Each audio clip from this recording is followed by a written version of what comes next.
Hello guys, இன்னைக்கு நான் உங்களுக்காக ரொம்பவே சூப்பரான ஒரு படத்தை தான் கொண்டு வந்திருக்கேன். கண்டிப்பா இந்த படம் உங்களுக்கு ரொம்பவே பிடிக்கும். என்னடா இவளோட வாய்ஸ் எப்படி இருக்குன்னு பாக்குறீங்களா? கொஞ்ச நாளா உடம்பு சரியில்லை, ஸோ அதனாலதான் என்னோட வாய்ஸ் எப்படி இருக்கு, ப்ளீஸ் அட்ஜஸ்ட் பண்ணிக்கோங்க. அண்ட் இன்னைக்கு நம்ம பார்க்க போற படம், அதை பத்தின ஒரு சில இன்ட்ரோஸ் நான் உங்களுக்காக சொல்றேன். நீங்க உங்க ஃப்ரெண்ட்ஸ் கூட சும்மா உட்காந்து பேசிட்டு இருக்கீங்கன்னு வைங்க. அப்போ அந்த டைம்ல உங்க ஃப்ரெண்டு சொன்ன அந்த வார்த்தை, நீங்க அந்த இடத்துல உட்கார்ந்து இருக்க இடம், இது எல்லாமே இதுக்கு முன்னாடி திடீர்னு உங்களுக்கு டக்குன்னு எங்கேயோ இதுக்கு முன்னாடி நடந்த மாதிரியே ஒரு ஃபீல் இருக்கும். இதே சேம் சிச்சுவேஷன், சேமான ஒரு ஸ்பாட்டு எல்லாமே வந்து கரெக்டா அதே மாதிரி இருக்கும். ஒரு சில செகண்ட்ஸ் தான் அது இருக்கும். கண்டிப்பா ஒரு 2-3 செகண்ட்ஸ்க்கு மட்டும்தான் அந்த தாட் நமக்கு இருக்கும். சே, இது நமக்கு எங்கேயோ நடந்திருக்கே, சே இது ஆல்ரெடி நம்மளுக்கு நடந்த மாதிரி ஒரு ஃபீல் இருக்கேன்னு சொல்லிட்டு இந்த மாதிரி எனக்கு கூட நடந்திருக்கு, உங்களுக்கும் நடந்திருக்கான்னு கமெண்ட்ல சொல்லுங்க. இதுதான் நம்ம தேஜாவுன்னு சொல்லுவோம். ஆக்சுவலி இதை சயின்டிஸ்ட் எல்லாம் ரிசர்ச் பண்ணி பார்த்ததுல தேஜாவு நடக்கிறது ஒரு சிமுலேஷன் அப்படின்னு சொல்றாங்க. அதாவது சிமுலேஷன் அப்படின்னா நம்ம இந்த கேம்ஸ் எல்லாம் விளையாடி இருப்போம்ல, நீங்க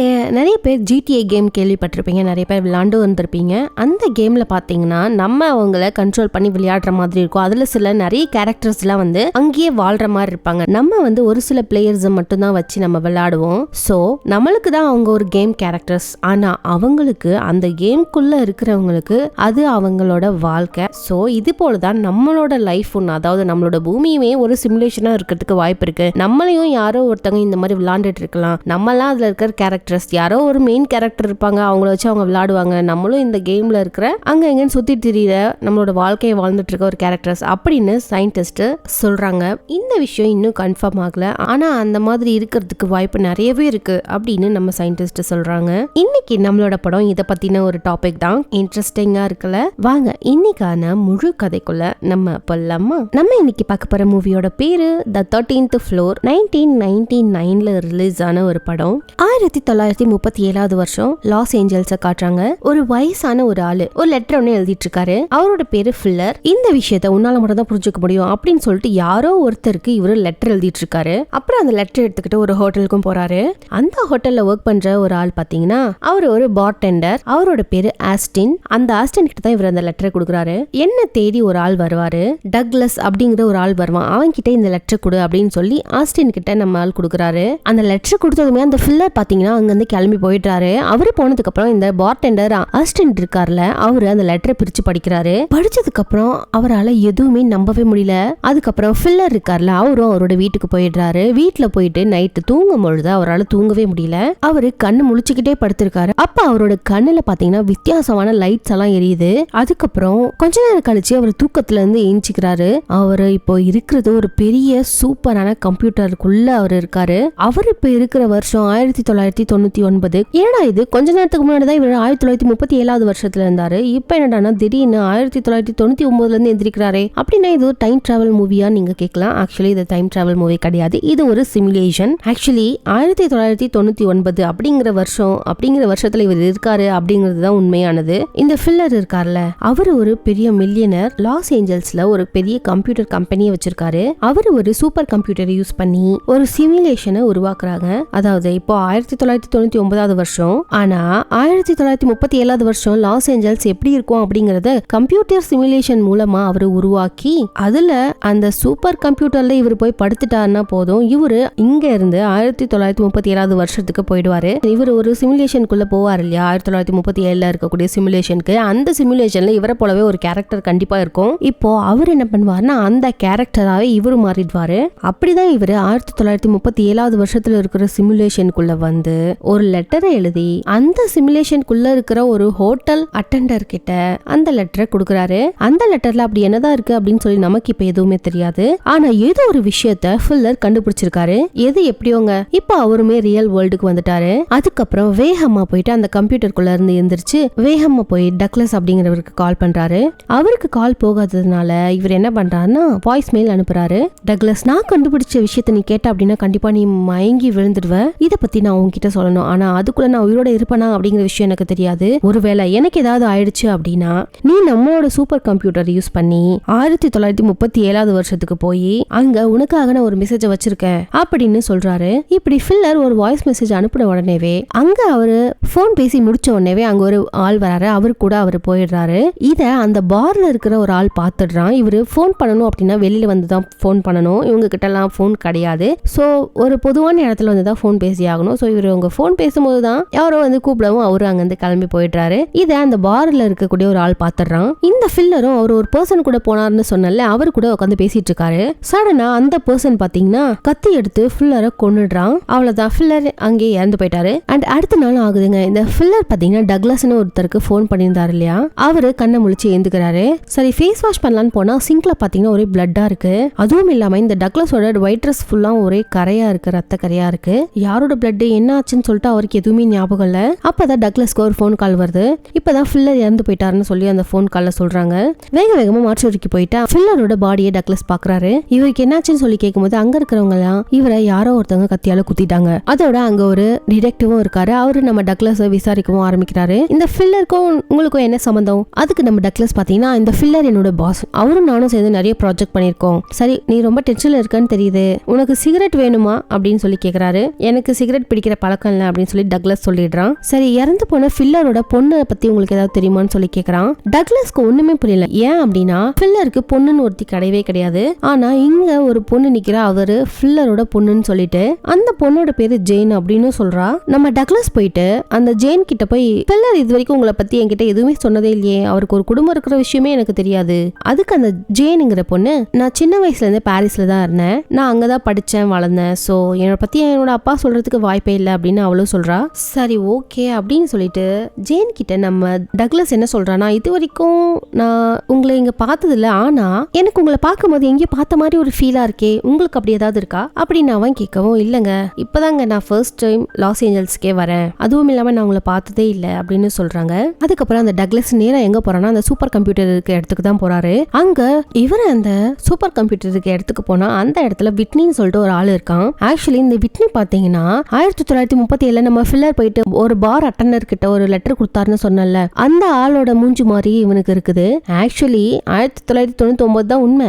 அதுல இந்த விட்னி, நம்ம டக்ளஸ், அதுக்கப்புறம் ஃபில்லர், இவங்க 3 பேரும் சேர்ந்து தான் இந்த சூப்பர் கம்ப்யூட்டரை உருவாக்குறாங்க. சிமுலேஷனை உருவாக்கக்கூடிய சூப்பர் கம்ப்யூட்டர். இந்த ஃபில்லர் இருக்கார்ல, அவர் அந்த சூப்பர் கம்ப்யூட்டரை உருவாக்கி அந்த சூப்பர் கம்ப்யூட்டரை யூஸ் பண்ணி அந்த சிமுலேஷனுக்குள்ள போனாரு அப்படின்னா அந்த சிமுலேஷனுக்குள்ள இவரை மாதிரியே ஒரு ஆள் இருப்பாரு, அதாவது ஒரு கேரக்டர் இருக்கும், அந்த கேரக்டரா இவரு மாறிடுவாரு. சோ ஒரு குறிப்பிட்ட அளவுக்கு டைமர் அவங்க பிக்ஸ் பண்ணி வச்சுட்டு அந்த டைமர் முடிஞ்ச உடனேவே திரும்பவும் இவங்க 1999 அப்படிங்கிற இவங்களோட நிஜமான உலகத்துக்கு அவங்க வந்துருவாங்க. இப்போ நம்ம டக்ளஸ் இருக்கார்ல, அவரும் அந்த சூப்பர் கம்ப்யூட்டர்ல படுத்தாருன்னா அவரோட மெமரி எல்லாம் அப்படியே அந்த சூப்பர் கம்ப்யூட்டர் எடுத்து அந்த சிமுலேஷனுக்குள்ள டக்ளஸ் மாதிரியே ஒரு கேரக்டர் இருக்கும் இல்லையா, அந்த கேரக்டருக்கு இவரோட மெமரியை அப்படியே லோட் பண்ணி விட்டுரும். ஸோ இவங்க எந்த அளவுக்கு அந்த டைமரை ஃபிக்ஸ் பண்ணி வைக்கிறாங்களோ அந்த அளவுக்கு, அந்த டைம் அளவுக்கு அவங்க அங்கேயே இருந்து அவங்களோட வேலைகளை முடிச்சுட்டு அவங்க டைம் முடிஞ்சதும் அவங்க வெளியிலயும் வந்துருவாங்க. இவங்க உள்ள போகும்போது மட்டும்தான் அந்த சிமுலேஷன் ஒர்க்கிங்ல இருக்குமா அப்படின்னு கேட்டா அதுதான் கிடையாது. அந்த சிமுலேஷன் எப்பவும் ஆன்ல எப்பவுமே நடந்துகிட்டு தான் இருக்கும். அந்த 1937 வருஷத்துல இருக்கக்கூடிய சிமுலேஷனுக்குள்ள இருக்கிற மக்கள் எல்லாருமே அவங்களோட நார்மலான லைஃபை வாழ்ந்துட்டு தான் இருப்பாங்க. இப்ப நம்ம எப்படி இருக்கோமோ அந்த மாதிரி தான் அவங்களுக்கு நம்ம சிமுலேஷனுக்குள்ள இருக்கோம், நம்ம சிமுலேஷனால உருவாக்கப்பட்ட மக்கள்னு கூட அவங்களுக்கு தெரியாது. இப்போ உங்களுக்கு எக்ஸாம்பிளுக்கு ஒரு விஷயம் சொல்றேன். இப்போ ஆஸ்டின் அப்படிங்கிறவரை இந்த விட்னி அப்படிங்கிறவர் ஒருத்தர் இருக்கார் இல்லையா, அவரு அந்த சிமுலேஷனுக்குள்ள போறாருன்னு வைங்க, அந்த சூப்பர் கம்ப்யூட்டரை யூஸ் பண்ணி. அந்த இடத்துல, அந்த சிமுலேஷன் இருக்கிற இடத்துல இவரை போலவே ஒரு கேரக்டர் கண்டிப்பா இருக்கும். அந்த கேரக்டரோட பேர் வந்து ஆஸ்டின். ஆனா இப்போ இங்க போறது விட்னி இல்லையா, சோ இவரோட மெமரியை அந்த ஆஸ்டினுக்கு கொடுத்துட்டாங்க அப்படின்னா கொஞ்ச நேரத்துக்கு அவரு விட்னியா வாழ்வாரு. ஆனா சிமுலேஷனுக்குள்ளேயே இருக்கிற அந்த ஆஸ்டினுக்கு நமக்குள்ள விட்னி அப்படிங்கறோட மெமரி வந்து கொஞ்ச நேரம் இருந்துட்டு போச்சு அப்படிங்கிற விஷயம் அவங்களுக்கு தெரியாது. சோ இப்படிதான் இந்த சிமுலேஷனும் ஒர்க் ஆகுது. சோ இந்த சிமுலேஷனை உருவாக்குறது, அது யூஸ் பண்றது இவங்க 3 பேர் மட்டும்தான். இவங்க 3 பேர்ல ஃபில்லர் அப்படிங்கிறவர் இறந்து போயிட்டாரு, அவர் தான் யாரோ கொன்னுட்டாங்க. இதை நினைச்சு அந்த விட்னியும் டக்ளஸும் ரொம்பவே சோகமா இருக்காங்க. யாரு கொண்டு இருப்பாங்கன்னு சொல்லிட்டு அவங்களுக்கு சுத்தமா ஐடியாவே இல்ல. அப்ப நம்ம டக்ளஸ் பாத்தீங்கன்னா விட்னி கிட்ட, இங்க பாரு நம்மளோட பாஸ்க்கு ஒரு பொண்ணு இருக்குங்கிற விஷயம் உங்ககிட்ட ஏதாவது சொல்லிருக்காரான்னு சொல்லி கேக்குறான். இல்லையா, அவருக்கு மேரேஜ் கூட ஆகல அப்படிங்கிற மாதிரி தான் என்கிட்ட சொன்னாருன்னு சொல்றான் விட்னி. ஆனா ஜேன் ஒரு பொண்ணு இன்னைக்கு மார்ச்சுரியில வந்து என்கிட்ட பேசினா. டக்ளஸ்க்கும் அந்த ஜேன் அப்படிங்கிற பொண்ணு மேல ஒரு டவுட் ஒண்ணு வருது. அதுக்கப்புறம் அந்த ஜேனுங்கிற பொண்ணை ஃபாலோ பண்ணி போயிட்டு ஒரு ஹோட்டல்லையும் மீட் பண்றாரு. உன்னோட அப்பா சாகிறதுக்கு முன்னாடி உன்கிட்ட போன் பண்ணி இல்ல ஏதாவது உன்கிட்ட சொன்னாரா அப்படின்னு சொல்லி கேக்குறான். அதுக்கு அந்த ஜேனுங்கிற பொண்ணு அவரு ரொம்பவே டென்ஷனா இருந்தாரு. அதுக்கப்புறம் என்ன ஆச்சுன்னு எனக்கு தெரியல. சரி அதெல்லாம் இருக்கட்டும், இவ்வளவு நாள் வராத நீ இப்ப எதுக்காக வந்தேன்னு சொல்லி அந்த டக்ளஸ் பாத்தீங்கன்னா ஜேன் கிட்ட கேக்குறான். என்னோட அப்பா இறந்து போயிட்டாரு, நான் இப்ப எதுக்காக வந்திருக்கேன்னா என்னோட அப்பாவோட கம்பெனியை மொத்தமா எல்லாத்தையும் ஷட் டவுன் பண்ணலாம் அப்படிங்கிறதுக்காக தான் வந்திருக்கேன் இப்படி நான் அந்த ஜேன் சொல்லவும் அதுக்கான வேலையும் அவங்க ஆல்ரெடி ஆரம்பிச்சிட்டதாவும் அவங்க சொல்றாங்க. இப்போ ஃபில்லரோட கம்பெனியை அவங்க ஷட் டவுன் பண்ணணும் அப்படின்னா அதுக்கு நம்ம டக்ளஸும் சம்மதிக்கணும். ஏன்னா டக்ளஸும் ஃபில்லரோட ஒரு பார்ட்னர் மாதிரி தான். ஸோ நம்ம ஜேனும் இந்த கம்பெனியை எப்படி க்ளோஸ் பண்ணலாம் என்ன பண்ணலாம் அப்படின்னு சொல்லி யோசிக்க ஆரம்பிக்கிறாங்க. இந்த நேரத்தில் டிடெக்டிவ் அகைன் டக்ளஸை மீட் பண்றாரு. சாகிறதுக்கு முன்னாடி ஃபில்லர் உங்களுக்கு ஏதாவது கால் பண்ணாரா அப்படின்னு சொல்லி கேட்கும்பொழுது எனக்கெல்லாம் எந்த காலும் பண்ணலங்க, ஆனா ஒரு பாருக்கு வெளியில இருக்கிற டெலிபோன்ல உங்களோட நம்பருக்கு தான் அவரு டயல் பண்ணி பேசியிருக்காரு சாகிறதுக்கு முன்னாடி அப்படிங்கறத நாங்க கண்டுபிடிச்சிருக்கோம்னு சொல்றாரு. உடனே போய் செக் பண்ணி பாருங்கன்னு டிடெக்டிவ் சொன்ன உடனே டக்ளஸும் பாத்தீங்கன்னா அவரோட வீட்டுக்கு போயிட்டு அவரோட போனை எடுத்து ஏதாவது வாய்ஸ் மெயில் வந்திருக்கா இல்ல ஏதாவது மிஸ்டு கால் இருக்கான்னு சொல்லி பாக்குறான். அப்பதான் நம்ம டக்ளஸ் பாத்தீங்கன்னா ஃபில்லரோட வாய்ஸ் மெசேஜை கேக்குறாரு. அதுல வந்த வாய்ஸ் மெசேஜ் என்னன்னா, இங்க பாரு டக்ளஸ், நான் உனக்காக ஒரு மெசேஜ் ஒன்னு 1937 வச்சிருக்கேன். நான் எப்படியும் இன்னும் கொஞ்ச நேரத்துல இறந்து போயிடுவேன்னு தெரியும். நீ அதுக்குள்ள போயிட்டு 1937 இருக்கிற அந்த சிமுலேஷன்ல உனக்காக ஒரு மெசேஜ் இருக்கு, அதை கண்டிப்பா நீ போய் படிச்சு ஆகணும் அப்படின்னு அந்த வாய்ஸ் மெசேஜ் வந்திருக்கு. இந்த வாய்ஸ் மெசேஜ் கேட்ட நம்ம டக்ளஸ் பாத்தீங்கன்னா வேகமா அவங்களோட சூப்பர் கம்ப்யூட்டர் இருக்கிற இடத்துக்கு போறாரு. அங்கதான் அவரோட ஃப்ரெண்டு விட்னியும் இருக்காரு. நான் சீக்கிரமா 1937 வருஷத்துக்கு போயே ஆகணும். ஆனா நம்ம விட்னி பாத்தீங்கன்னா தடுக்கிறான். போகாதீங்க, நீங்க போனீங்க அப்படின்னா அந்த இடத்துல நீங்க மாட்டிப்பீங்க. இப்ப ஏதோ ஒரு பிரச்சனை நடந்துட்டு இருக்கு. சோ நீங்க அங்கேயே இறந்து போயிட்டீங்க அப்படின்னா நீங்க இந்த உலகத்துலயும் இறந்து போயிடுவீங்கன்னு சொல்றான். ஆனா டக்ளஸ் கேட்கற மாதிரி இல்ல. இங்க பாரு, நான் சொல்றதை கேளு. நம்மளோட ஃபில்லர் ஏதோ ஒண்ணு கண்டுபிடிச்சிருக்காரு, அதை நம்ம கிட்ட சொல்லணும்னு ட்ரை பண்றாரு. அவர் நம்ம கிட்ட ஏதோ ஒண்ணு சொல்றதுக்குள்ளாரியே அவரை யாரோ கொண்டுட்டாங்க. ஆனா இப்போ ஃபில்லர் நமக்காக ஒரு மெசேஜா அந்த சிமுலேஷனுக்குள்ள தான் விட்டுருக்காரு. அது என்னன்னு தெரிஞ்சுக்கணும் அப்படின்னா நான் அதுக்குள்ள போய் தான் ஆகணும், ஹெல்ப் பண்ணுன்னு கேட்கவும் நம்ம விட்னியும் அந்த சிமுலேஷனை ஓபன் பண்ணி உள்ள அனுப்புறாங்க. நம்ம டக்ளஸ் பாத்தீங்கன்னா அந்த சிமுலேஷனுக்குள்ள படுத்த உடனேவே அவரோட மைண்ட் பாத்தீங்கன்னா அந்த சிமுலேஷன்ல இருக்கக்கூடிய இவரை போலவே இருக்கிற ஆளு அவரோட மைண்டுக்கு இவரோட மெமரிஸ் எல்லாம் போகுது. அவர் பாத்தீங்கன்னா இவரை போலவே தான் இருக்காரு. ஆனா அங்க இருக்கிற கேரக்டரோட பேர் வந்து ஜான். அதுக்கப்புறம் நம்ம விட்னியும் ஒரு டைமர் செட் பண்றாரு. அவர் என்ன டைம் செட் பண்றாரு அப்படின்னா 2 மணி நேரத்துக்கு செட் பண்றாரு. அப்படின்னா இவரால் அந்த சிமுலேஷனுக்குள்ளார 2 மணி நேரத்துக்கு இருக்க முடியும். அதுக்கப்புறம் கொஞ்ச நேரத்திலேயே அவங்க அந்த சிமுலேஷன்ல இருக்கக்கூடிய ஜான் அப்படிங்கறோட மைண்டுக்குள்ளார இவரோட மெமரிஸ் எல்லாம் போயிடுது. ஆக்சுவலி இவங்க 6 வருஷம் கஷ்டப்பட்டு இந்த சிமுலேஷன் கம்ப்யூட்டரை உருவாக்கியிருக்காங்க. நம்ம ஃபில்லர் பாத்தீங்கன்னா அவர் மட்டும்தான் இந்த சிமுலேஷனை யூஸ் பண்ணியிருக்காரு. ஆனா அந்த டக்ளஸும் விட்னியும் இது வரைக்கும் யூஸ் பண்ணதே கிடையாது. ஆனா முதல் தடவையா நம்ம டக்ளஸ் அந்த சிமுலேஷனை யூஸ் பண்ணி அந்த சிமுலேஷனுக்குள்ள போய் பார்த்தா அவருக்கு பயங்கர ஷாக்கு. இந்த சிமுலேஷன் என்னடானா பார்க்க பொம்மை மாதிரி இருக்கும்னு நினைச்சுதான் இவங்க போயிருக்காங்க. ஆனா நம்ம நார்மலான உலகம், நார்மலான பீப்புள், நார்மலான பில்டிங் எப்படிலாம் இருக்குமோ அந்த மாதிரி தான் அந்த சிமுலேஷன் இருக்கு. அங்க இருக்கிற மக்கள் யாருக்குமே நம்ம ஒரு சிமுலேஷன்ல இருக்கோம் அப்படிங்கிற விஷயமே தெரியாது. இது உண்மையான ஒரு உலகத்துல இருக்கிற மாதிரி தான் அவர் ஃபீல் பண்றாரு. ஏன்னா ஒரு உண்மையான உலகத்துல இருக்கிற மாதிரி தான் அவங்க நினைச்சிட்டு வாழ்ந்துட்டு இருக்காங்க. இந்த ஃபில்லர் பாத்தீங்கன்னா இந்த சூப்பர் கம்ப்யூட்டருக்குள்ள போய் யார் யார்கிட்ட எல்லாம் பேசினாரு, யார் யார்கிட்ட எல்லாம் போய் என்னெல்லாம் பேசினாங்கன்ற விஷயத்த, அந்த டேட்டாவை அந்த சிமுலேஷன், அதாவது 1999 இருக்கிற சிமுலேஷன் கம்ப்யூட்டர்ல சேவ் ஆயிருக்கும். சோ அந்த இடத்துக்கு எல்லாமே இப்ப நம்ம டக்ளஸ் போக ஆரம்பிக்கிறாரு. சோ ஃபில்லர் அதிகமா சிமுலேஷனுக்குள்ள வரும்போது இந்த இடத்துக்கு தான் போறாரு அப்படின்னு சொல்லிட்டு ஒரு பழைய கடைக்கு ஒண்ணு வராரு. அந்த கடையோட ஓனர் கிட்ட போயிட்டு உங்களுக்கு ஃபில்லரை தெரியுமா அப்படின்னு கேட்கலான்னு போகும் பொழுதுதான் அந்த கடையோட ஓனரே ஃபில்லர் தான். ரியல் வேர்ல்ட்ல இருந்து ஃபில்லர் இந்த சிமுலேஷனுக்குள்ள வரும்பொழுது இவரோட உடம்புக்குள்ள தான் வருவாரு. ஆனா இப்போ ரியல் வேர்ல்ட்ல தான் நம்ம ஃபில்லர் இறந்து போயிட்டார் இல்லையா. சோ அதனால இவர் இப்போ இவரோட வாழ்க்கையை வாழ்ந்துட்டு இருக்காரு. சொல்லுங்க சார் என்ன வேணும் அப்படின்னு சொல்லிட்டு டக்ளஸை யாருன்னே தெரியாத மாதிரி கேட்டு நடந்துக்கிறான். இந்த டக்ளஸை பார்த்த ஃபில்லர் என்ன சொல்றானா, அதாவது சிமுலேஷனுக்குள்ள இருக்கிற அந்த ஃபில்லர் என்ன சொல்றான் அப்படின்னா, நான் உங்களை எங்கேயோ பார்த்த மாதிரி இருக்கேன் அப்படின்னு சொல்லி சொல்றான். அதுக்கு நம்ம டக்ளஸும் நான் முதல் முறையா இந்த இடத்துக்கு வரேன் சார், நாம 2 பேரும் பார்த்திருக்க வாய்ப்பே இல்ல அப்படின்னு சொல்றாரு. அதுவும் இல்லாம டக்ளஸ் இப்ப என்ன கேள்வி கேட்டாலும் இவரால இப்ப பதில் சொல்ல முடியாது. ஏன்னா அவர் தான் இப்போ ஃபில்லர் இல்ல சரி நான் வரேன் அப்படின்னு சொல்லிட்டு அங்க வந்து டக்ளஸ் கிளம்பி போயிடுறாரு. இந்த ஃபில்லர் சிமுலேஷனுக்குள்ள வரும்பொழுது யார் யாரெல்லாம் பார்த்தாரோ அவங்கள எல்லாரையும் 1 by 1 போய் பார்த்துட்டு இருக்காரு. அது மட்டும் இல்லாம அந்த சிமுலேஷனை ரொம்பவே ரசிக்கிறாரு. இதெல்லாம் ஒரு கம்ப்யூட்டர் ப்ரோக்ராம்னு சொன்னா யாராவது நம்புவாங்களா? ரியலை விட அதிகமா இதுதான் ரியலா இருக்கே அப்படின்னு சொல்லி ரொம்ப ஆச்சரியப்படுறாரு. அப்பதான் ஃபில்லர் வந்து சாகறதுக்கு முன்னாடி இந்த சிமுலேஷனுக்குள்ள வந்து ஒரு ஹோட்டலுக்கு போனாரு அப்படிங்கிற விஷயம் தெரியுது. அங்க இவரும் வராரு நம்ம டக்ளஸ். அதுவும் இல்லாம ஒரு ஆஸ்டன் அப்படிங்கிற ஒரு பார்டெண்டர் கிட்ட போய் பேசினாரு அப்படின்னு இவருக்கு அந்த டேட்டா சொல்லியிருக்கு. ஸோ அதனால அவரும் அந்த பார் அட்டெண்டரை மீட் பண்றதுக்காக அதே ஹோட்டலுக்கு நம்ம டக்ளஸ் வந்திருக்கான். அது மட்டும் இல்லாம பார் அட்டெண்டரா இருக்கிற அந்த ஆஸ்டன் கிட்ட போய் விசாரிக்கலாம்னு சொல்லி போனா அவனு பார்த்தா விட்னி மாதிரியே இருக்கான்.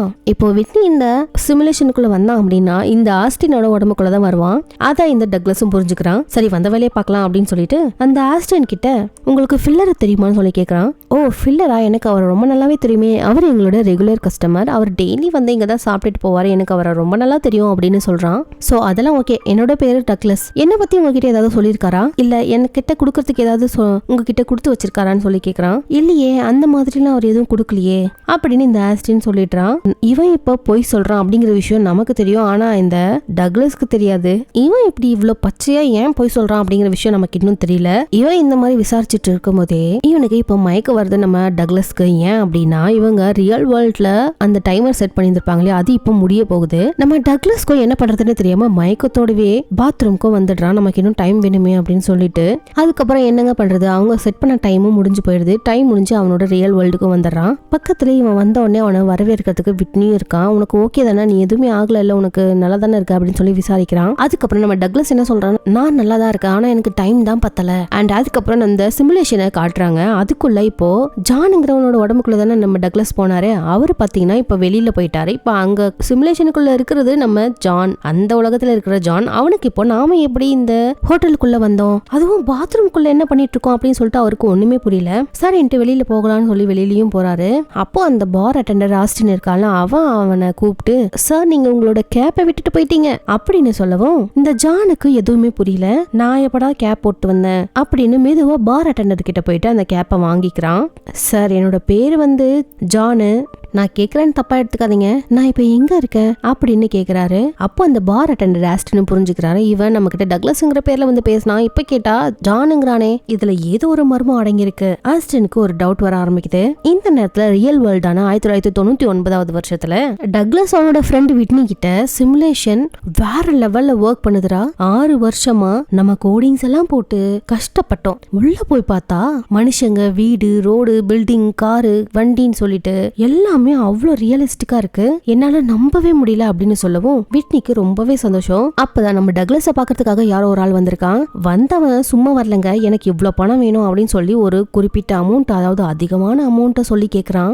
நான் ஏன் உனக்கு பணம் தரணும், ஏன்னா திடீர்னு வந்த, யாருன்னு கூட சொல்லாம பணம் கேட்டுட்டு இருக்க அப்படின்னு சொல்லவும், எதுக்கு பணம் தரணும்னு நான் கேக்குறேன், இறந்து போனார்ல ஃபில்லரு, அவரு எங்களோட பாருக்கு வந்து போன் பண்ணாரு. அந்த ஆளு போன் பண்ணிட்டு இருக்கும் பொழுதே நீ அந்த இடத்துக்கு வந்து அவரை நீ தான் கூட்டிட்டு போன. கொஞ்ச நேரம் கழிச்சு அவரு ரோட்டோரமா இறந்து போய் கிடந்தாரு. நீ தானே அவரை கொண்டு இருக்க அப்படின்னா டக்ளஸ்க்கு ஒண்ணுமே புரியல. டேய், நான் அவனை மீட் பண்ணவே இல்லடா, நான் தான் போயிட்டு கொன்னேன்னு சொல்றேன். பின்ன இல்லையா, நீ தான் அங்க வந்த, என் கண்ணால நான் அதை பார்த்தேன். உங்களுக்கு ஞாபகம் இருக்கா, இந்த ஃபில்லர் பாத்தீங்கன்னா போன் பேசும்பொழுது யாரோ ஒருத்தவங்க வந்து இவரை கூப்பிட்டு இருப்பாங்க, அதனாலதான் அவன் போனை கட் பண்ணிட்டு அங்க இருந்து கிளம்பிருப்பான். அதை கூட ஒரு ஆள் பார்ல இருந்து பாத்திருப்பான் இல்லையா, அவரு தான் இவரு.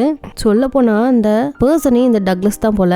ஆனா டக்ளஸ் இதை ஒத்துக்கவே மாட்டேங்கிறான். அந்த ஆளை போட்டு செம்ம அடி அடிக்கிறாரு. அந்த பார்ல இருந்து வந்தேன்னு சொல்லி ஒருத்த வந்தான் இல்லையா, அவனுமே வந்து என் மேலேயே நீ கை வச்சிட்டல, இருறா வரேன் அப்படின்னு சொல்லிட்டு அங்க இருந்து போயிடுறான். அதுக்கப்புறம் நம்ம டக்ளஸ் பாத்தீங்கன்னா இந்த ஃபில்லரோட டாட்டர்னு சொல்லிட்டு ஜேன்னு ஒரு பொண்ணு வந்தாங்க இல்லையா, அந்த ஜேனை மீட் பண்ண போறாரு. அந்த ஜேனுங்கிற பொண்ணு கிட்ட போயிட்டு நம்ம டக்ளஸ் பாத்தீங்கன்னா எல்லா விஷயத்தையும் சொல்லிடுறாங்க. அவங்க 6 வருஷமா கஷ்டப்பட்ட அந்த மிஷின் உருவாக்குனது, அது மூலமா இவங்க யூஸ் பண்ணி போனது, உங்க அப்பா எனக்காக ஒரு மெசேஜ் அங்க விட்டுட்டு வந்தாரு அப்படிங்கறது எல்லா விஷயத்தையும் அவங்க சொல்லிடுறான் அந்த ஜேனுங்கிற பொண்ணு கிட்ட. அதுக்கு அந்த ஜேனுங்கிற பொண்ணும், கண்டிப்பா நீங்க ஒன்னும் கவலைப்படாதீங்க, கண்டிப்பா அது உங்களுக்கு கிடைக்கும். சரி அதெல்லாம் இருக்கட்டும் ஜேன், நீ நானும் இதுக்கு முன்னாடி ஆல்ரெடி மீட் பண்ணிருக்கோமா, ஏன்னா உன்னை பார்க்கும் பொழுதெல்லாம் எனக்கு எங்கேயோ பார்த்த மாதிரியே ஒரு ஞாபகம். அதுக்கு அந்த ஜேன் என்ன சொல்றான்னா, யாருக்கு தெரியும், மேபி நீ நானும் வேற ஏதோ ஒரு உலகத்துல ஒன்னாந்திருப்போமோ என்னவோ இப்படின்னு இவங்க பேசிட்டு இருக்காங்க.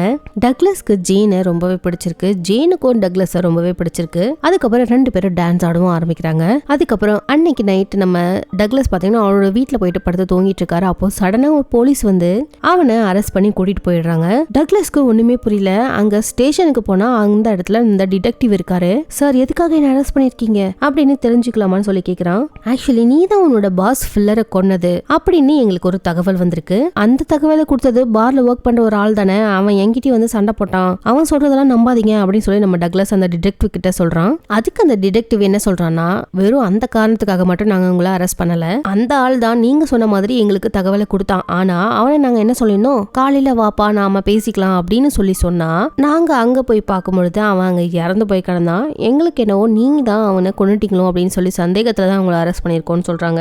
டக்ளஸ்க்கு என்ன பண்றதுன்னு தெரியாம ஜெயில இருக்கும்போது இந்த ஜெயின் அப்படிங்கிறவங்க தான் வந்து அவனை ஜாமீன்ல எடுக்கிறாங்க. அதுக்கப்புறம் டக்ளஸ் பாத்தீங்கன்னா வெளியில வந்த உடனே அந்த சிமுலேஷன் கம்ப்யூட்டருக்குள்ள போய் அந்த 1937க்கு போகணும் அப்படின்னு சொல்லி ட்ரை பண்றான். அந்த இடத்துல வெளியில வேற யாருமே இல்லைங்க. அவரோட விட்னி அவரோட ஃப்ரெண்ட் இருக்கார்ல, அவர் அந்த இடத்துல இல்லாததுனால எல்லா ஒரு செட்டப்புமே இவர் தான் பண்ணிட்டு போறாரு. பண்ணிட்டு போகும்போது ஒரு சின்ன மிஸ்டேக்கையும் பண்ணிட்டு போயிடுறாரு. இப்போ இவரு டைமரை செட் பண்ணிட்டு தானே போகணும், ஆனா இவரு டைமரை செட் பண்ணாம டைமரே இல்லாம அதுக்குள்ள போயிடுறாரு. அதுக்கப்புறம் உள்ள போன அவரு ஜானுங்கிற கேரக்டர் இருக்குல்ல, இவரை போலவே அவரோட கேரக்டருக்குள்ள போயிடுறாரு. அதுக்கப்புறம் ஃபில்லர் மாதிரி ஒரு கடை ஓனர் இருப்பார்ல, அவரை மீட் பண்ணி உங்களுக்கு ஏதாவது தேஜாவோ அப்படிலாம் வந்திருக்கான்னு சொல்லி கேக்குறான். திடீர்னு ட்ரெஸ் எல்லாம் மாறி போய் வேற ஏதோ ஒரு இடத்துல இருந்த மாதிரி உங்களுக்கு ஏதாவது நடந்திருக்கான்னு சொல்லி கேக்குறான். ஆமாப்பா, நீ சொன்ன மாதிரியே எனக்கு நடந்திருக்கு. கொஞ்ச நாளைக்கு முன்னாடி நான் ஒரு இந்த ட்ரெஸ்ஸை போட்டு தான் ஒரு இடத்துல இருந்தேன் அப்படின்னு சொல்லி இந்த ஒரு ட்ரெஸ் ஒன்று எடுத்து காட்டுறாரு. அதுக்கு அந்த வயசானவர் பாத்தீங்கன்னா ஃபில்லர் மாதிரியே இருக்கிற அந்த ஆளு, இங்க பாருப்பா என்கிட்ட ட்ரெஸ் எல்லாம் இருக்குது, ஆனா இந்த மாதிரி ட்ரெஸ் இல்லப்பா, இது ரொம்ப காஸ்ட்லியானதா இருக்கா. அதுக்கப்புறம் ரொம்ப பெரிய ஒரு ஹோட்டல் வாசல்ல நான் நின்றுட்டு இருந்தேன் இந்த ட்ரெஸ்ஸை போட்டுக்கிட்டு அப்படின்னு சொல்றான். சரி ஓகே அப்படின்னு சொல்லி டக்ளஸ் என்ன சொல்றான்னா, இங்க பாருங்க நீ இந்த ட்ரெஸ்ஸை இப்ப போட்டுக்கோங்க,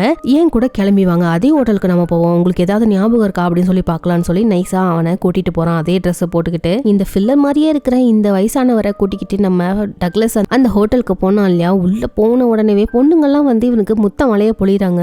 என்ன டார்லிங் நீங்க ரொம்ப நாள் ஆளையே காணும். இந்த டக்ளஸ் இதெல்லாம் பார்க்கும்பொழுது நம்ம பாஸ் இந்த சிமுலேஷனுக்குள்ள வந்து இந்த வேலையை தான் பார்த்திருப்பானா அப்படின்னு சொல்லி பாக்குறான். சரி, அதுக்கப்புறம் ரெண்டு பேரும் ஒரு டேபிள்ல போய் உட்காந்துக்கிட்டு நம்ம டக்ளஸ் வந்து சிமுலேஷன்ல இருக்கிற அந்த ஃபில்லர் மாதிரி இருக்கிற ஆள்கிட்ட என்ன சொல்றானா, இங்க பாருங்க உங்களுக்கு ஏதாவது ஞாபகம் இருக்கா, ஞாபகத்துக்கு வருதா, இல்ல ட்ரை பண்ணுங்க அப்படின்னு சொல்லி கேக்குறான். இவருக்கு இங்க இருக்கிற சில பேரோட பேர் ஞாபகம் வருது. அதுவும் இல்லாம இவருக்கு நான் ஒரு லெட்டர் எழுதினேன் அப்படிங்கிற விஷயம் வரைக்கும் இவருக்கு ஞாபகம் வந்திருக்கு. அந்த லெட்டர் அப்படின்னு சொல்லிட்டு, ஆமா அந்த லெட்டர் நான் அந்த பார் அட்டெண்டர் கிட்ட தான் கொடுத்தேன் அப்படின்னு இவரு சொன்ன உடனேவே, அப்படின்னா அந்த பார் அட்டெண்டர் நம்ம கிட்டே போய் சொல்லியிருக்கான். டக்ளஸ் என்ன பண்றான்னா அந்த பார் அட்டெண்டர் ஆஸ்டினை தேடியும் போறாரு. அந்த ஆஸ்டினும் அங்கிருந்து எஸ்கேப் ஆக ட்ரை பண்றான். ஆனா நம்ம டக்ளஸ் விடலையே, அவனை எப்படியும் ஒன்னு அடிச்சு புடிச்சு அவனை பிடிச்சு விசாரிக்கவும் ஆரம்பிக்கிறாரு. என்கிட்ட கொடுக்க சொல்லி ஃபில்லர் உன்கிட்ட ஒரு லெட்டர் கொடுத்தான் இல்லையா, அந்த லெட்டர் எங்க, நான் எதுக்குடா உன்கிட்ட அந்த லெட்டர் கொடுக்கணும், அந்த லெட்டர் படிச்சதுக்கு அப்புறம் தான் எனக்கு எல்லா விஷயமும் புரிஞ்சது. என்ன சொல்ற, அந்த லெட்டர்ல அப்படி என்னதான் இருந்துச்சு, அதுல உண்மை இருந்துச்சு அப்படின்னு அந்த ஆஸ்டின் சொல்றான். அதாவது எங்க உலகத்தை பத்தின உண்மை புரியலையா உனக்கு, நாங்க வாழ்ந்துட்டு இருக்க இந்த 1937 லாஸ் ஏஞ்சலஸ் உண்மையே கிடையாது, நீங்க உருவாக்குன ஒரு கேம் தான் நாங்க அப்படிங்கறத நான் புரிஞ்சுக்கிட்டேன். சரி ஓகே, உனக்கு அந்த லெட்டர் என்ன இருந்துச்சு அப்படின்னு தானே தெரியணும். அந்த லெட்டர் என்ன போட்டிருந்துச்சு அப்படின்னா, கார் எடுத்துக்கிட்டு போய்கிட்டே இருக்கணும், தடைகள் எல்லாம் தாண்டி ரொம்ப தூரம் போனா உனக்கு உண்மை தெரியும் அப்படின்னு போட்டிருந்தது. நானும் அதே மாதிரி போனேன். அங்க இருந்த விஷயத்த பார்த்துட்டு என்னால எதுவுமே நம்பவே முடியல. நாங்க வாழ்றது ஒரு பொய்யான உலகம், நீங்க வாழ்றதுதான் ஒரு உண்மையான உலகம், என்ன ஒரு உண்மையான உலகத்துக்கு கூட்டிட்டு போ அப்படின்னு அந்த ஆஸ்டின் இந்த டக்ளஸ் கிட்ட சண்டை போட ஆரம்பிக்கிறான். இந்த ஆஸ்டின் பாத்தீங்கன்னா நம்ம டக்ளஸ் பிடிச்சி தண்ணில முக்கி சாகடிக்க ட்ரை பண்றான். அவ்வளவுதான் நம்ம டக்ளஸ் சாக போறான். இந்த சிமுலேஷன்லயே அவர் இறந்து போயிட்டாரு அப்படின்னா உண்மையான உலகத்துல அவர் ஒரு கோமா ஸ்டேஜுக்கு போயிடுவாரு. என்ன பண்றதுன்னே தெரியாம அவர் யோசிச்சுட்டு இருக்கும் பொழுதுதான் உண்மையான உலகம், அதாவது 1999 இருக்கக்கூடிய அந்த சிமுலேஷனுக்குள்ள இருந்து அவர் கண்முழிச்சுக்கிறாரு. எப்படி நான் சிமுலேஷனுக்குள்ள இருந்து வெளியில வந்தேன் அப்படின்னு சொல்லி அவர் யோசிக்கும் பொழுது அப்ப பாத்தீங்கன்னா அவரோட ஃப்ரெண்டு விட்னி தான் அவரை வெளியில கொண்டு வந்திருக்காரு. அட யாரா இவன், சிமுலேஷனுக்குள்ள இருக்கிற இவனை போலவே இருக்கிறவன் என்ன கொல்ல ட்ரை பண்றான், இவன் என்னடானா என்ன காப்பாத்துறான் அப்படின்னு இந்த டக்ளஸ் ரொம்பவே குழம்பி போறான். விட்னியும் இவனை பார்த்து உனக்கு என்னதான்டா ஆச்சு, நான் இல்லாமே எப்படி நீ சிமுலேஷனுக்குள்ள போன, அதுவும் இல்லாம டைமரை ஃபிக்ஸ் பண்ணாமே போயிருக்க, உனக்கு கொஞ்சம் கூட அறிவே இல்லையா, நான் மட்டும் வரல அப்படின்னா வாழ்க்கை பூரா நீ அந்த சிமுலேஷனுக்குள்ளேயே இருக்க வேண்டியதுதான், இந்த உலகத்துல நீ கோமால இருக்க வேண்டியதுதான். சரி அதெல்லாம் இருக்கட்டும், நீ எதுக்காக அந்த சிமுலேஷனுக்குள்ள போன, என்ன ஆச்சு அப்படின்னு சொல்லி கேட்கும் பொழுது நம்ம விட்னி கிட்ட எதுவுமே சொல்லாம நேரா நம்ம ஜெயினை மீட் பண்றதுக்காக போறான். ஏன்னா அவங்க தானே இவனை ஜாமீன்ல எடுத்தாங்க. ஆனா அங்க ஜெயின் இல்ல, டிடெக்டிவ் தான் இருக்கான். அவர் என்ன சொல்றாருன்னா, நீ சொன்னதெல்லாம் உண்மைதான் டக்ளஸ், ஃபில்லருக்கு பொண்ணுன்னு யாருமே கிடையாது, ஆனா ஃபில்லரோட பொண்ணுன்னு சொல்லி நம்மளை ஏமாத்திக்கிட்டு இருந்த அந்த பொண்ணு ஜெயின் ஒரு ஃப்ராடு, அவ எங்க இருக்கன்னு தெரியல, ஆனா அவளதான் கண்டுபிடிக்க ட்ரை பண்றான்னு இவர் சொல்றாரு. இப்ப நம்ம டக்ளஸ்க்கு ஜெயினை ரொம்பவே பிடிக்கும், அதனால அவ ஒன்னும் ஃப்ராட் கிடையாது, அவ நல்லவ அப்படின்னு இவர் நம்புறாரு. சோ இவர் நம்புறது உண்மையா பொய்யா அப்படிங்கறது தெரிஞ்சுக்கிறதுக்காக இவர் இப்ப ஃபர்ஸ்ட் ஜெயினை கண்டுபிடிக்கணும். இந்த ஜெயின் வந்து கடைசியா ஒரு டாக்ஸில போயிருந்திருப்பாங்க. அதை எப்படியோ இவர் விசாரிச்சு அந்த டாக்ஸி டிரைவர் கிட்ட போயிட்டு நீங்க எங்க ஜெயினை டிராப் பண்ணீங்க அப்படின்னு சொல்றீங்களான்னு சொல்லி அவர்கிட்ட அந்த அட்ரஸையும் வாங்கிக்கிட்டு அந்த ஏரியால இவர் சர்ச் பண்ண ஆரம்பிக்கிறாரு. அப்பதான் சூப்பர் மார்க்கெட்ல இந்த ஜெயின் தான் ஒரு பில்லு போடுற லேடியா இருக்காங்க. டக்ளஸும் அதை பாக்குறாரு. அப்படியே பொருள் வாங்குற மாதிரியே அவளோட முன்னாடி போய் நிக்கிறாரு. ஆனா ஜெயின் பாத்தீங்கன்னா நார்மலான ஒரு கஸ்டமர் கிட்ட எப்படி பேசுவாங்களோ அந்த மாதிரி தான் பேசிட்டு இருக்காங்க. ஆனா டக்ளஸ் மட்டும் ஜெயினை உத்து பாத்துக்கிட்டே இருக்காரு. ஜெயினுக்கு டக்ளஸ் யாருன்னு சுத்தமா தெரியவே இல்ல. அதுக்கப்புறம் ஜெயின் அந்த மாதிரி அமைதியா இருக்கவும் நம்ம டக்ளஸ் பாத்தீங்கன்னா எதுவுமே பேசாம அமைதியா வெளியிலயும் வந்துடுறாரு. அப்போ பின்னாடி அந்த ஜெயின் வந்து பாத்தீங்கன்னா, சார் நீங்க உங்களோட கார்டை விட்டுட்டு போயிட்டீங்க. டக்ளஸும் அந்த கார்டை வாங்கிக்கிறான். அப்புறம் ஜெயின் என்ன சொல்றான்னா டக்ளஸை பார்த்து, இங்க பாருங்க சார், நான் உங்களை இதுக்கு முன்னாடி எங்கேயாவது பாத்திருக்கேனா, இல்ல நீங்க என்ன எங்கேயாவது பாத்திருக்கீங்களா, ஏன்னா உங்களை ஆல்ரெடி இங்கே மீட் பண்ண மாதிரி எனக்கு ஒரு ஃபீலிங் சார். டக்ளஸ்க்கு இப்பதான் ஒரு பெரிய உண்மையே புரிய வருது. காரை எடுத்துக்கிட்டு ரொம்ப வேகமா அந்த லாஸ் ஏஞ்சலஸ்ல தாண்டி போக ஆரம்பிக்கிறாரு. பேரியர்லாம் போட வச்சிருக்காங்க. அதையெல்லாம் தாண்டி இந்த சிட்டியை விட்டு வெளியில போய் பார்த்தா அவருக்கு பெரிய ஷாக் காத்துட்டு இருக்கு. ஏன்னா இந்த சிட்டியை தாண்டி வேற எதுவுமே இல்ல. இவன் இப்ப இருக்கிறதே ஒரு சிமுலேஷன் தான். எப்படி 1937 அப்படிங்கிற வருஷம் சிமுலேஷனோ அதே மாதிரி தான் 1999 இருக்குல்ல, அதுவுமே ஒரு சிமுலேஷன் தான். நம்ம இருக்கிற இப்ப இந்த உலகமும் உண்மை இல்ல அப்படிங்கிறது நம்ம டக்ளஸ்க்கு தெரிஞ்சதுமே அவர் ரொம்பவே ஷாக் ஆகுறான். இப்போ அவனுக்கு என்ன பண்றதுன்னே தெரியல. இந்த நேரத்துல தான் நம்ம ஜெயின் பாத்தீங்கன்னா சூப்பர் மார்க்கெட்ல ஜெயினை போலவே இருக்கா இல்லையா, ஆக்சுவலி அவங்களோட பேர் நட்டாஷா. அவங்க கண்ணுல திடீர்னு லைட் எரிய ஆரம்பிக்குது. இப்ப பார்த்தா அவங்க ஜெயினா மாறுறாங்க. உடனே அவங்க டக்ளஸ்க்கு கால் பண்ணி உண்மை எல்லாத்தையும் நான் உன்கிட்ட சொல்றேன், நான் உன்னை நேர்ல மீட் பண்ணணும் அப்படின்னு சொல்லவும் டக்ளஸும் வேக வேகமா ஜெயினை பார்க்கறதுக்காக நேர்ல போறாரு. நாங்க வாழ்ந்துட்டு இருக்க இந்த உலகம் சிமுலேஷன், அதுவும் இல்லாம நீ எங்களோட உலகத்தை சேர்ந்தவளே கிடையாது. இந்த உடம்புக்கு சொந்தக்காரி நட்டாஷா அப்படிங்கிற ஒரு பொண்ணு தானே, அவ ஒரு சூப்பர் மார்க்கெட்ல ஒர்க் பண்றா. அவளோட உடம்ப யூஸ் பண்ணி தான் ஜெயினான நீ இங்க வந்துட்டு போற. இதானே நீ என்கிட்ட சொல்ல வர? ஆமா, நீங்க சொன்னதெல்லாம் உண்மைதான். ஆனா நான் சொல்றது நீங்க கேளுங்கன்னு சொல்லிட்டு ஜெயின் இப்பதான் எல்லா உண்மையும் சொல்ல ஆரம்பிக்கிறாங்க. இங்க பாருங்க, என்னோட பேரு ஜெயின். நாங்க உருவாக்குன சிமுலேஷன் தான் இது. நாங்க 2024 வாழ்ந்துட்டு இருக்கோம். நீங்க இப்ப இருந்த சிமுலேஷன்ல இருக்கீங்களா? இதே போல நிறைய சிமுலேஷன்ஸ் இங்க இருக்கு. ஆனா இந்த சிமுலேஷன்ல இருக்கிற யாருக்குமே நாங்க சிமுலேஷன்ல தான் வாழ்ந்துட்டு இருக்கோன்ற விஷயம் தெரியாது.